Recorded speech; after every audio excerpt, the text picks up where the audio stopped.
When people think of the word crime, the image that comes to their mind is of a violent predatory offender, a murderer, a rapist, a carjacker.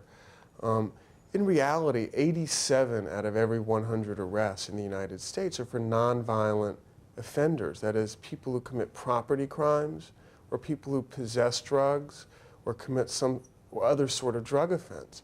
Package of cocaine behind the passenger seat. Only 1.5% of all arrests in the United States are for murder or rape. And people don't realize that only a tiny proportion of people who are arrested are the true violent offenders. Republicans moved quickly today to try to recapture the crime issue.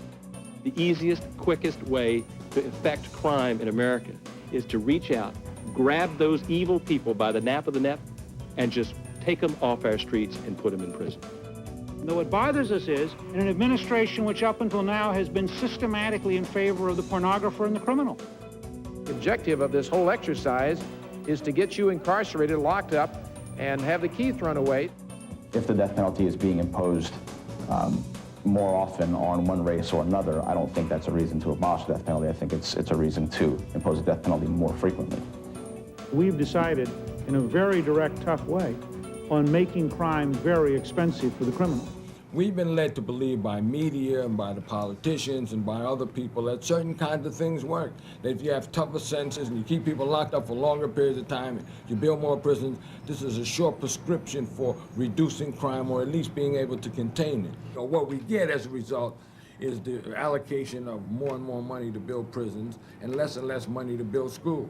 President Clinton was campaigning in New Orleans today, and he was talking about crime. And today he endorsed the notion of curfews for teenagers on school nights. There's a call in the media for more prisons, a call for the death penalty, a call for essentially the curtailing of civil rights because this crime problem is so urgent and we've got to do whatever it takes. Incarcerating all these people is not reducing crime.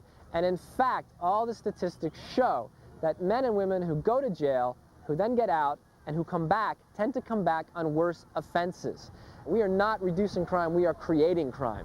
So it just seems to me that the money and the approach is wrong, but the approach is driven by the media demonization of African American and Latino youth. When you see, like on a show like Cops, on these real-life cop shows, or even on any nightly news show, they very often wind up in low-income neighborhoods where they can film on the street, where they don't get bothered. They wind up breaking into the homes of poor people, of minorities, and busting kind of street crimes and drug crimes. Bad boys, what you gonna do? What you gonna do when they come for you? Bad boys, what you gonna do? What you gonna do when they come for you? Bad boys, what you gonna do? What you gonna do when they come for you? Bad boys, what you gonna do? What you gonna do?